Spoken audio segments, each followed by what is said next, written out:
स्वाहा तत्सवितुर्वरेण्यं भर्गो देवस्य धीमहि धियो यो नः प्रचोदयात्। तू और आनंद स्वरूप है, हम तेरे शुद्धतम पवित्रतम वर्ण करने योग्य तेज को धारण करते हैं। जो धारण किया हुआ तेज हमारी बुद्धि को सन्मार्ग में प्रेरित करे। आर्य समाज अहमदाबाद कुबेर नगर के सत्संग भवन में उपस्थित आर्य समाज के माननीय संरक्षकगण, प्रधान जी, मंत्री, कोषाध्यक्ष, सभी अधिकारीगण, सदस्यगण, सभासदगण, बाहर से आए हुए अतिथिगण, आदरणीय भक्त पुरुषों, मातृशक्ति, अभी आप भजन के माध्यम से प्रभु भक्ति में लीन थे। उस प्रभु भक्ति में जिस प्रभु ने सारे संसार को बनाया और सारे संसार को बना करके ये संदेश दिया कि संसार का उपकार करना इस समाज का मुख्य उद्देश्य है। और ऋषि आर्य समाज के नियम में ही इस बात को जोड़ते हुए लिखते, अर्थात शारीरिक, आत्मिक और सामाजिक उन्नति करना। तो मुख्य उद्देश्य क्या हुआ है संसार में कि सारे संसार का उपकार करो, सारे संसार की भलाई करो, सारे संसार का हित करो। बोले सारे संसार का हित करने से हमें क्या फायदा होगा? बोले जो तुम दोगे वो तुम्हें लौट करके मिलेगा। इस संसार का नियम है, ये संसार लेन देन की मंडी है। यहाँ जो आप देते हो वो तुम्हें लौट करके मिल जाता है, जो दोगे वो मिलो। नफरत दोगे तो नफरत मिलेगी, खुशियां बांटोगे तो खुशियां मिलेगी, सुख दोगे तो सुख मिलेगा, दुख दोगे तो लौट करके ये दुख ही तुम्हारा पीछा करेगा, छोड़ेगा नहीं। इसलिए यदि सुख चाहते हैं तो संसार में सुख बांटो। यदि परिवार में खुशियां बांटते हैं, परिवारों में मिलकर के उनकी खुशियां दुख सुख के साथी बनो। दूसरे के परिवार को सुखी बनाने में सहयोग करो तो मेरा परिवार सुखी रहेगा। दूसरे को सुख दें तो मैं सुखी रहूंगा। यदि कोई व्यक्ति मुस्कुराता, खिलखिलाता हुआ, प्रसन्नचित्त है तो जानिएगा कि उसके जीवन में कुछ पुण्य कर्म हैं। उन पुण्य कर्म की सुगंध में वो मुस्कुराता है, खिलखिलाता है और आनंद में अनुभव करता है। कोई व्यक्ति घबरा सा रहता है, दुखी सा रहता है, परेशान सा रहता है, कोई ना कोई काम ऐसा किया होगा, किसी ने किसी को परेशानी दी होगी, दुख दिया होगा, कष्ट दिया होगा। इसी का परिणाम है कि व्यक्ति दुखी सा, चिंतित सा, भयभीत सा रहता है। पता लगता है व्यक्ति जो देता है वो उसे मिलता है, जो बोता है वो काटता है।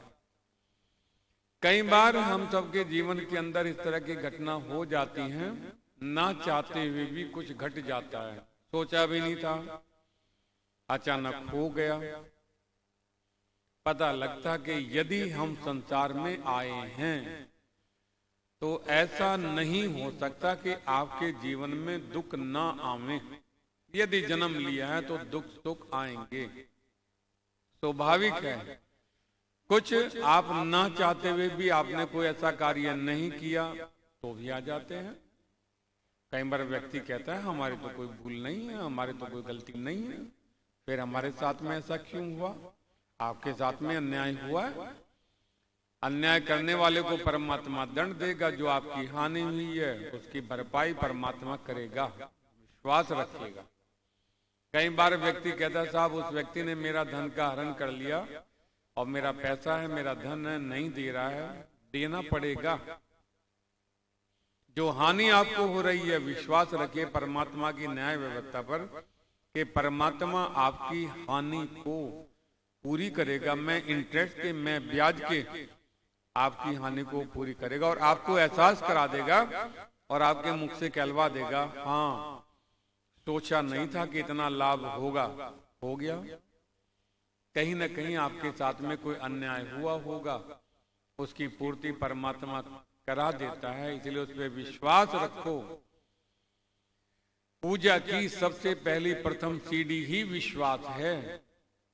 आप फिरे पूजा करते हुए, घूमे पूजा करते हुए, और परमात्मा पे आपको विश्वास ना हो, तो ये पूजा आपकी निरर्थक है, इसके कोई मायने नहीं है, इसका कहीं कोई अकाउंट नहीं है, कोई खाता नहीं है। सबसे पहले विश्वास लेकर के आए कि प्रभु जो करता है ठीक ही करता है।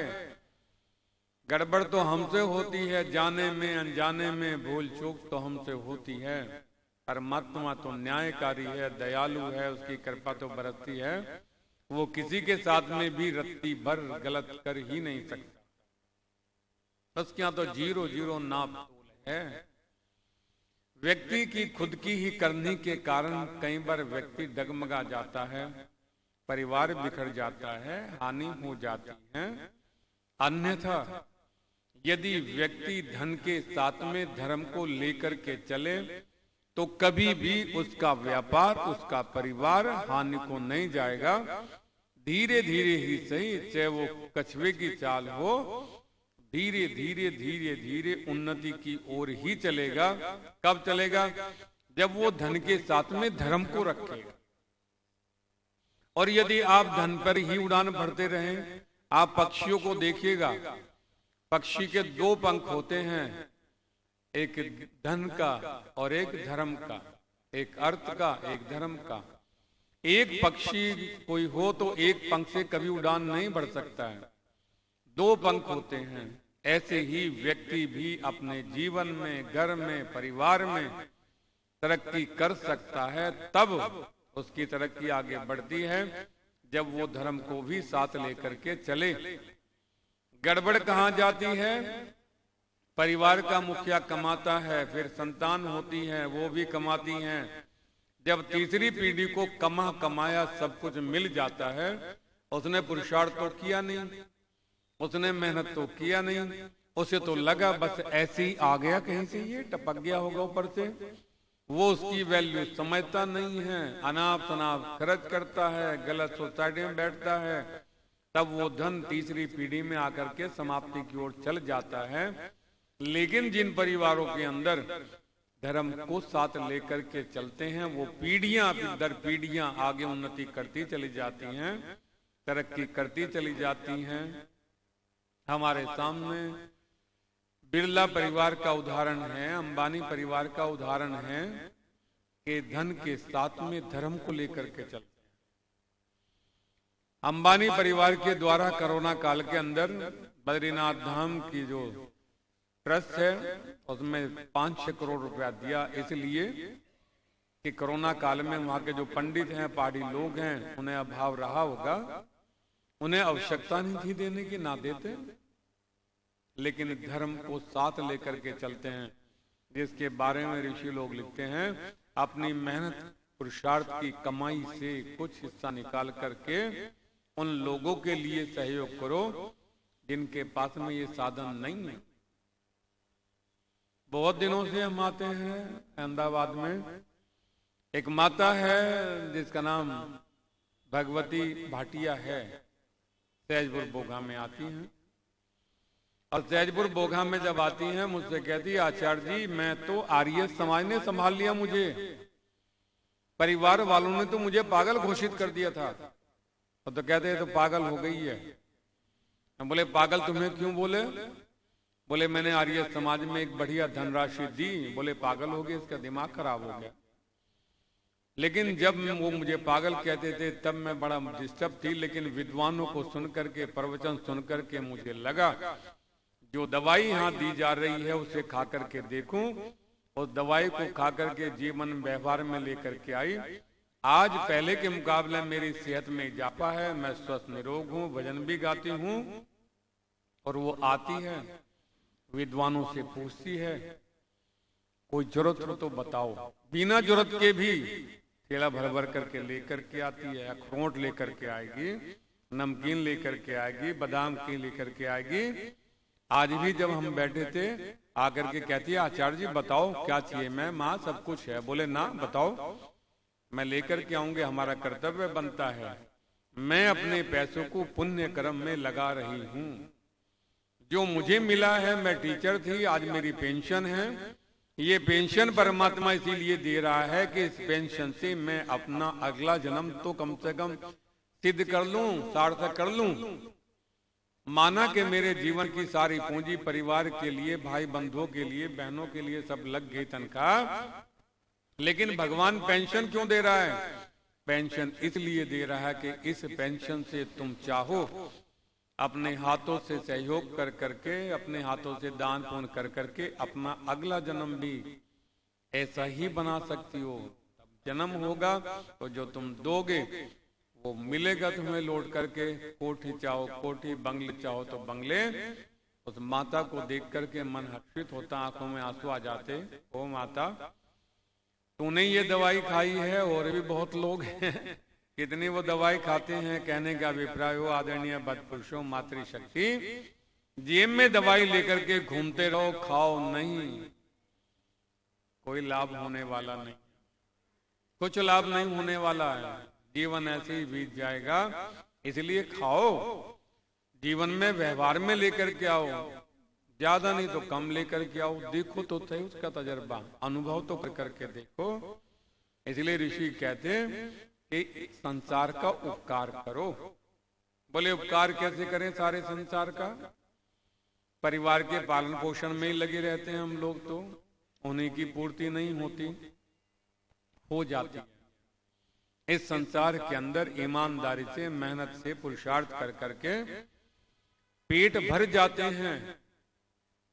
पेटियां तो नहीं भरती, पेट भर जाते हैं। लेकिन यदि धर्म के मार्ग पर चलते रहें, कदम दर कदम चलते रहें, पेट के साथ में धीरे धीरे पेटियां भी भरनी शुरू हो जाती हैं। लेकिन धर्म के पहले लक्षण धैर्य को आप रखें अपने साथ में। जब धैर्य हमारे साथ में रहता है, धर्म हमारे साथ में रहता है, तब धन उन्नति करता है। आप यज्ञ के माध्यम से अपने धन की वृद्धि कर सकते हैं।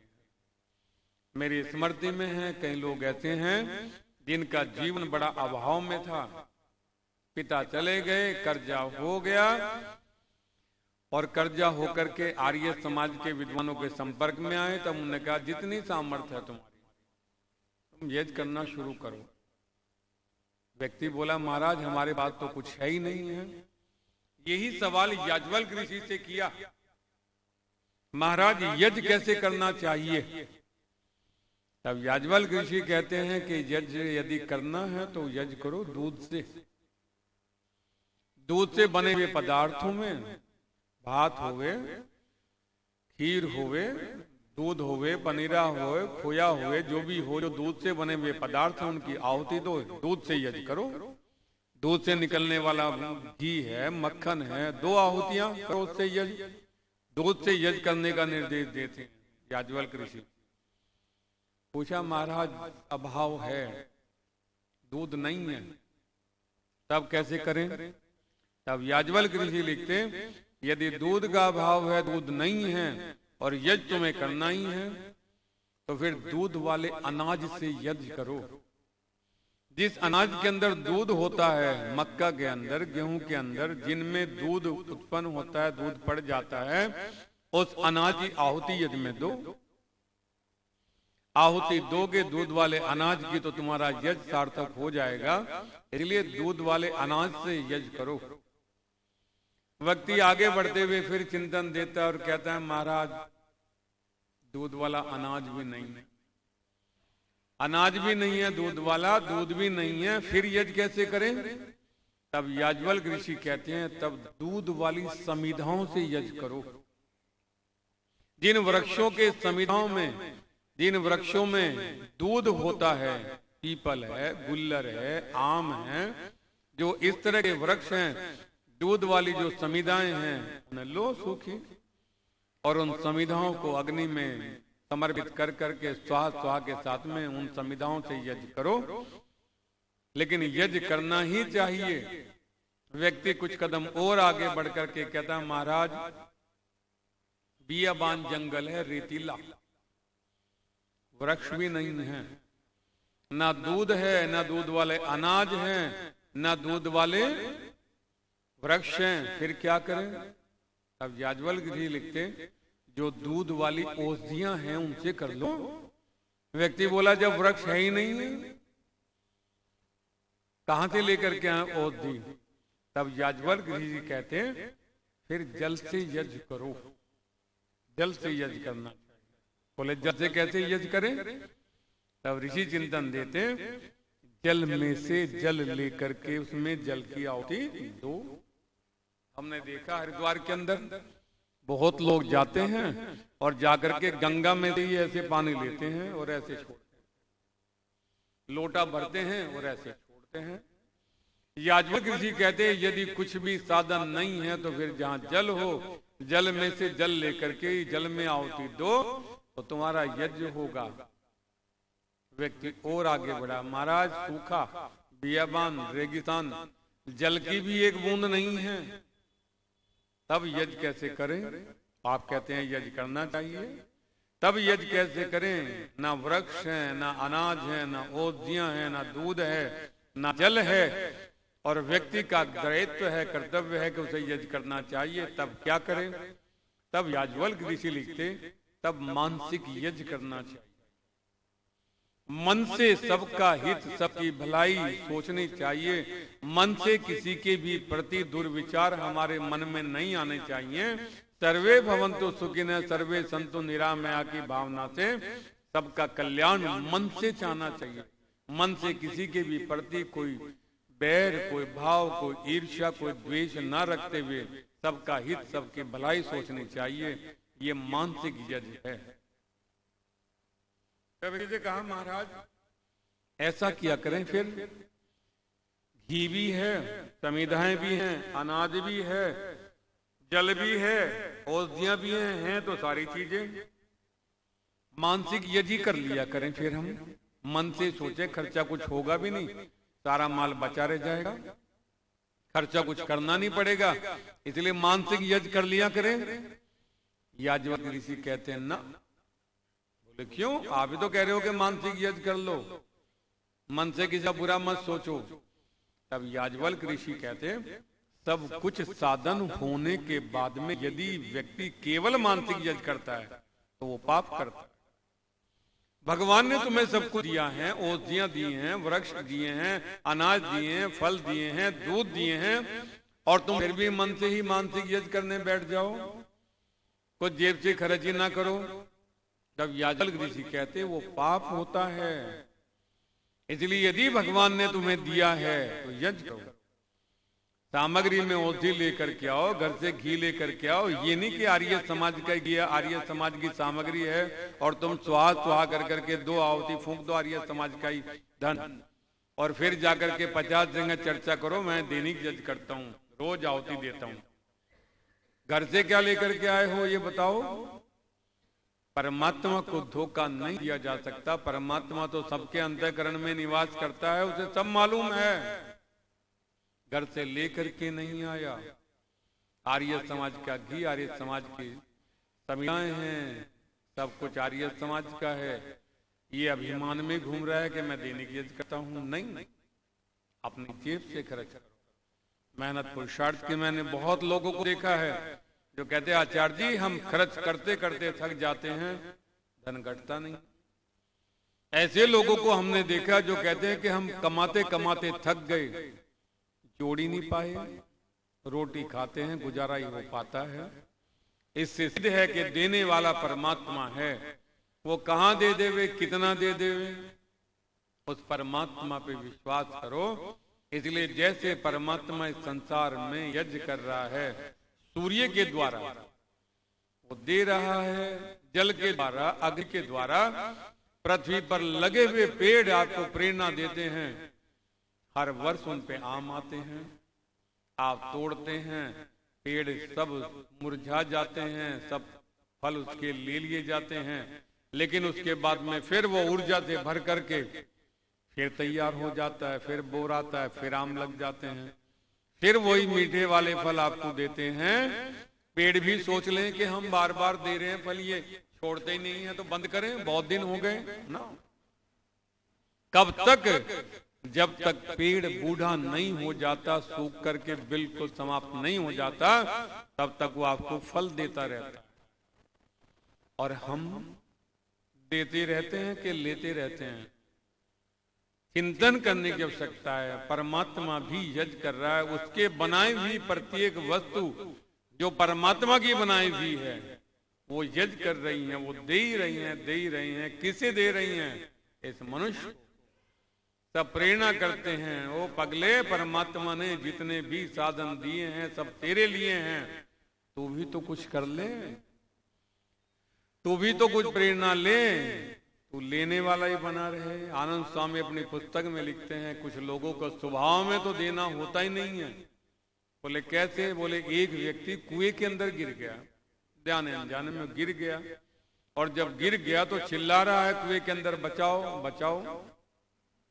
एक व्यक्ति ने उसकी आवाज को सुना, वो गया कुएं के पास में, बोले भैया अपना हाथ दे। दे नहीं। बोले अरे तुझे बचना है तो अपना हाथ तो दे मुझे, तभी तो मैं ऊपर खींचूंगा। दे ही नहीं। एक शाना व्यक्ति वहीं पड़ता, उन्होंने कहा मैं इस व्यक्ति को जानता हूं, ये बहुत कंजूस है। और उस शाने ने कहा मैं निकालूंगा। इस शाने व्यक्ति ने अपना हाथ दिया, बोले ले मेरा हाथ ले, और लेते के साथ में उसका हाथ पकड़ लिया। बोले इसने देना कभी सीखा ही नहीं थे, पता नहीं क्या दिया जाता है, लेने का पता है, इसलिए फट हाथ पकड़ करके बाहर आ गया। वो आदरणीय बद पुरुषों मातृशक्ति परिवार में देखते हैं, हम लोगों के जीवन में है। हम लोग गांव में यात्रा करते हैं, बसों में यात्रा करते हैं, ट्रेनों में यात्रा करते हैं। मैंने दिल्ली के अंदर एक व्यक्ति को देखा, सरदार सेठी, बड़ा कारोबार। कभी जाइएगा चांदनी चौक के अंदर, चांदनी चौक के पास में ही फतेहपुरी है, वहीं फतेहपुरी में रॉयल होटल के नीचे उसकी दुकान है। बहुत बड़ा टैरो का बिजनेस, बहुत बड़ा उसका बिजनेस, व्यापार, गोदाम, धन आदि सब कुछ। अकेला बेटा उसका, धूमधाम से उसकी शादी की, करोड़ों रुपया उसकी शादी में लगाया। और शादी होने के बाद में ये बेटा जब ससुराल जाता था अपनी, तब हजारों रुपए के पटाखे लेकर के जाता था। पिताजी रोकते थे, रे पगले ऐसे व्यर्थ में मत खर्च कर, पैसे में आग मत लगा। धीरे धीरे बच्चे को संस्कार नहीं मिल पाए और ये बच्चा ससुराल के संपर्क में आकर के विदेश चला गया, आर्टिफिशियल ज्वेलरी का काम करने लग गया। हेरा फेरी, खान पीन बिगड़ने के कारण इस व्यक्ति ने अपने घर को, जो बहुत बढ़िया वहां के डिफेंस कॉलोनी में था, उसे बेच दिया, फिर घाटे में चला गया। अकेला बेटा जिस सरदार का हो, सेठी साहब का, मैं सेठी साहब को देखता हूँ रोते हुए, कहते आचार्य जी ना बहू उठती है, ना बेटा उठता है, ना पोते मुझसे बात करते हैं। करोड़ों रुपया शादी में लगाया, मुझसे कहते हैं कि जो शोफ है इसे बेचो और मुझे पैसा दो। वो कहते हैं मुझे कोई नाश्ता पूछने वाला नहीं है, मैं घर से 11 बजे आ गया, रात को आंख खुल जाती है, रोता हूँ परमात्मा के सामने, कौन सा पाप मैंने कर दिया। और जब चिंतन करता हूँ तो पता लगता है कि मैं केवल अपने आप को, बच्चे को भी नोट बनाने की मशीन बनाता रहा, संसार में दिया कुछ नहीं, लेता लेता ही रहा, इसलिए धन भी धीरे धीरे धीरे धीरे समाप्त। अब वो रोता है और कहता है कि बेटा रोज परेशान करता है, रात को 2 बजे आंख खुल जाती है तो मैं चैनल लगा लेता हूँ अमृतसर वाला, गुरबाणी सुनता हूँ, लेकिन गुरबाणी क्या करे, अब तो समय हो गया, इसलिए वो परेशान है। इतना धन होने के बाद में भी रोता है, गिड़गिड़ाता है, संतान बिगड़ गई, सब कुछ। यदि संतान को ठीक बनाना चाहते हो, कोई धोखे का, पाप का, बेईमानी का पैसा घर में मत आने दो, वरना ये धोखे का, बेईमानी का, छल का पैसा आपकी संतान को बिगाड़ दो। लोग खाते हैं, पाप करते हैं, अंडे खाए, मांस खाए, मुर्गे खाए, इस तरह का पाप करते हैं। मैंने देखा हरिद्वार जाते हुए, गाड़ी में पूरा परिवार जा रहा था, गाड़ी लोग थी, हल्का सी झपकी आई, पूरी की पूरी गाड़ी गंगा में समा गई। और परिवार वाले रो करके कहते हैं, बोले हमने क्या बिगाड़ा था, मैं पूछो उन मुर्गों से, इनके बच्चों को ये खाते थे, अंडे खाते थे, शराब पीते थे, खान पान बिगड़ गया, इसलिए जो बोगे उसे मिलना है निश्चित, बाप से बच नहीं सकते। भगवान तुम्हें तलाश कर लेगा। अहमदाबाद में रह करके पाप करोगे, दुनिया के किसी कोने में चले जाना, परमात्मा वहीं जाकर के दंड देगा। उसका दंड कमाल का है।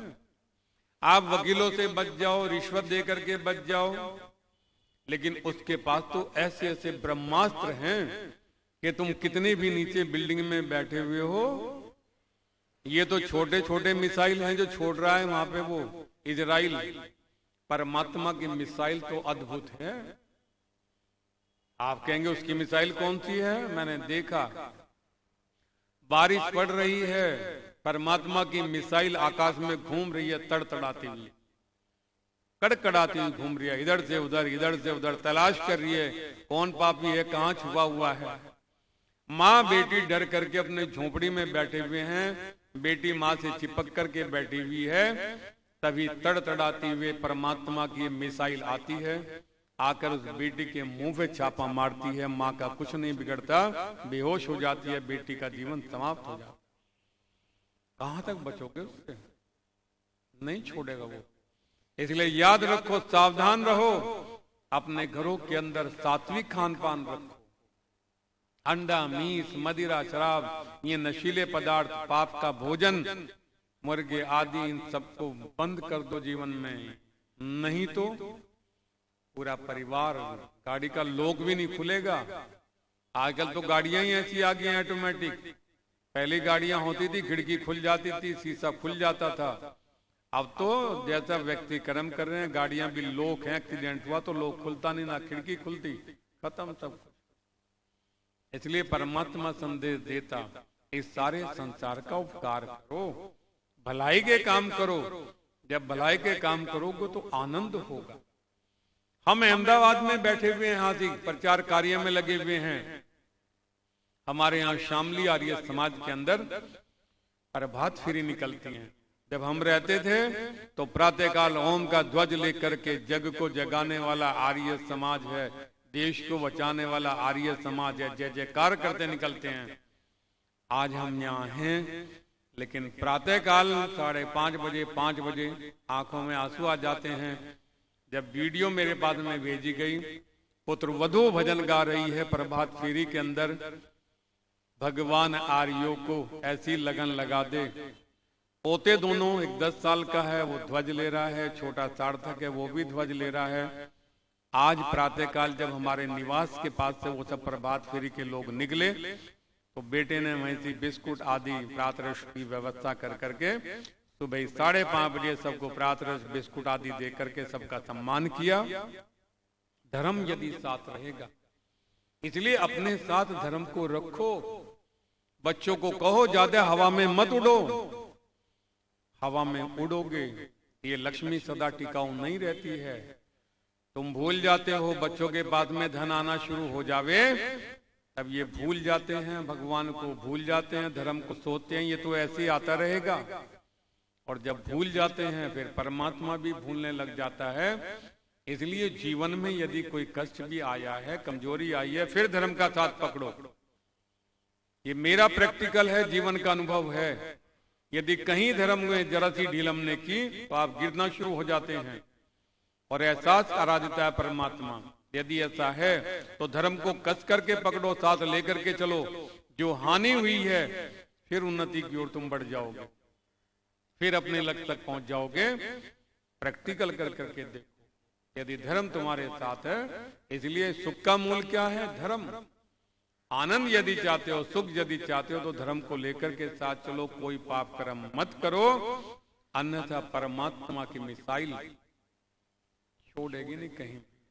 कितने भी कहते हैं ना, वो भजन आता है, कोई लाख करे चतुराई, कर्म का लेख मिटे ना रे। इसलिए शुभ कर्म करो, पुण्य कर्म करो, भाई की, बंधु की, अपने लोगों की मदद करो, सहायता करो, उनसे परिवार जैसा व्यवहार करो और धर्म को साथ लेकर के कर्म करो। तब व्यक्ति की उन्नति को कोई नहीं रोक सकता। आप तरक्की करते करते चले जाएंगे। बड़ा कितना भी एम्पायर आप खड़ा कर लीजिएगा, यदि धर्म साथ है तो आगे बढ़ेंगे, आगे बढ़ेंगे। समय हो गया।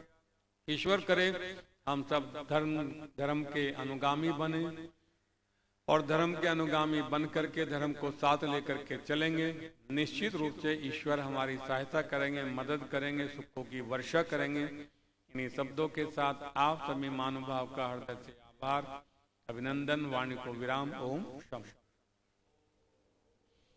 जौ शांति अंतरिक्षगुं शांति पृथ्वी शांतिराप शांतिरोषधय शांति वनस्पतयः शांतिर्विश्वे देहिवा शांति ब्रह्म शांति सर्वं शांति शांतिरेव शांति शामा शांतिरेधि।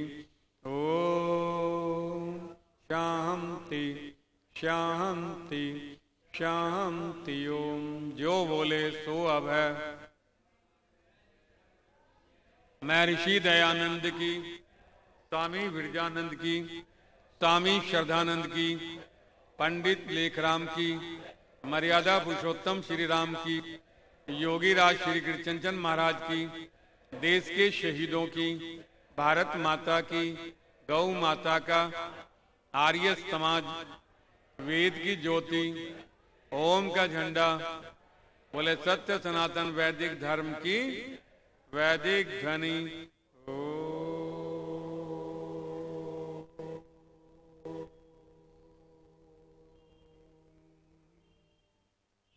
वैदिक अभिवादन सभी को सादर।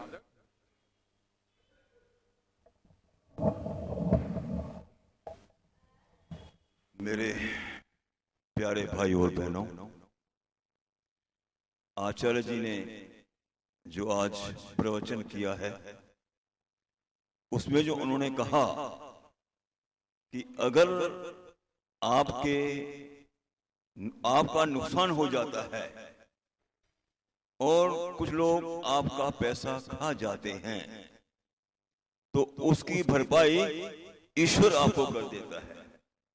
यह हकीकत बात है। मैं आपको अपना एक मिसाल दूं।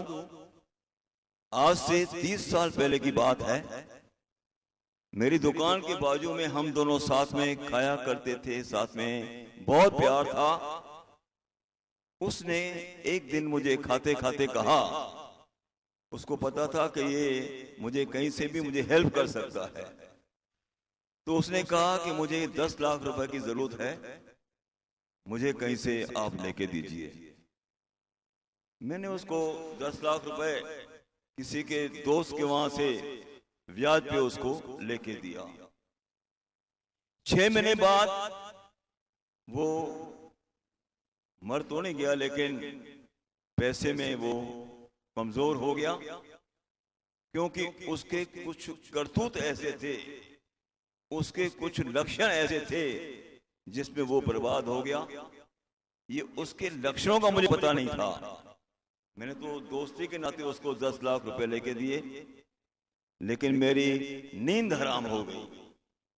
30 साल पहले जो मैंने उसको 10 लाख रुपए लेके दिए, मेरा न कुछ लेना न कुछ देना, लेकिन जिस आदमी ने मेरे विश्वास पे जो 10 लाख रुपए दिए थे, उसको मैंने साल के अंदर ब्याज के साथ वापस कर दिए। उसके बाद जैसे आचार्य जी ने कहा कि भगवान तुम्हें अपने आप ही वो भरपाई कर देगा, वो मुझे पता नहीं कितने जीरो आगे लगे, कितना भगवान ने मुझे कुछ दे दिया। ये उनका फल है। अपनी भावना शुद्ध रखें, अपने विचार शुद्ध रखें, तो भगवान हमें हेल्प करेगा, वो हमें छोड़ेगा नहीं।